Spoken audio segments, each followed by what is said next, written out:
ياسين والقرآن الحكيم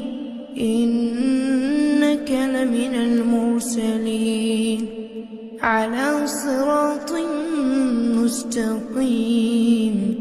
تنزيل العزيز الرحيم لتنذر قوما ما أنذر آباؤهم فهم غافلون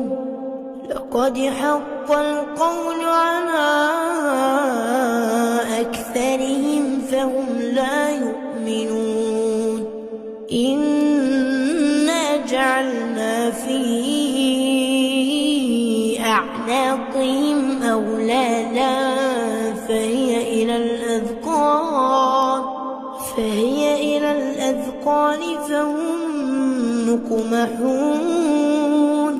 وجعلنا من بين أيديهم سدا ومن خلفهم سدا فأغشيناهم فهم لا يبصرون وسواء عليهم أأنذرتهم أم لم تنذرهم لا يؤمنون إنما تنذر من اتبع الذكر وخشي الرحمن بالغيب فبشره بمغفرة وأجر كريم إنا نحن نحيي الموتى ونكتب ما قدموا وآثارهم وكل شيء أحصيناه في إمام مبين واضرب لهم مثلا أصحاب القرية إذ جاءها المرسلون إذ أرسلنا إليهم اثنين فكذبوهما فعززنا بثالث فقالوا إنا إليكم مرسلون قالوا ما أنتم إلا بشر مثلنا وما أنزل الرحمن من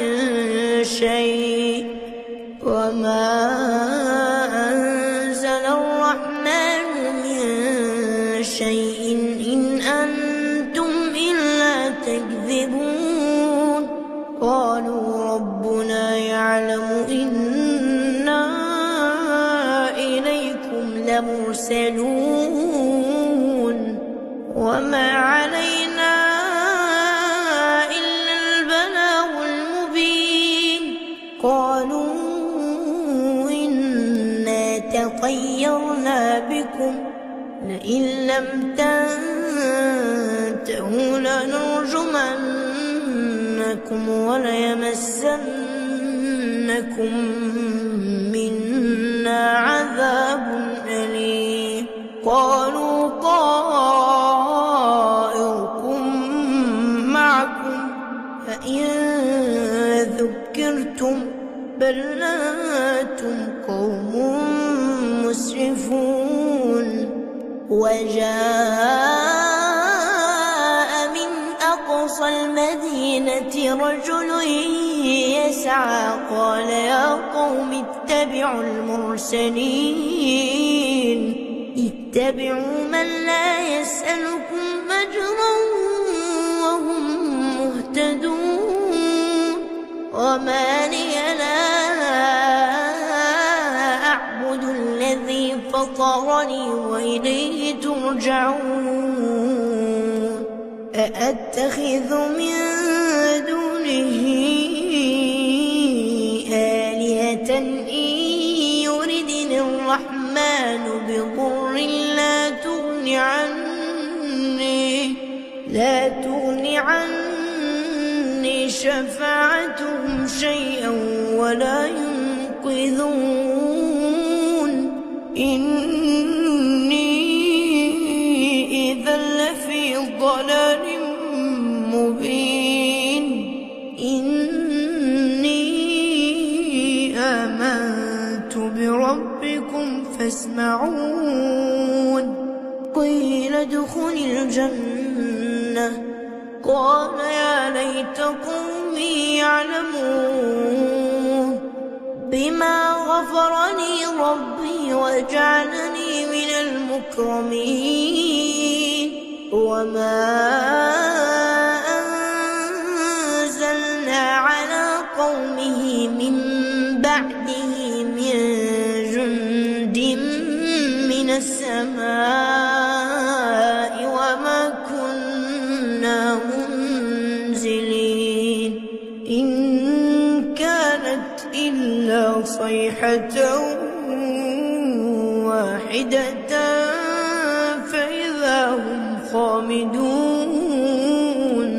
يا حسرة على العباد يا حسرة على العباد ما يأتيهم من رسول إلا كانوا به يستهزئون ألم يروا كم أهلكنا قبلهم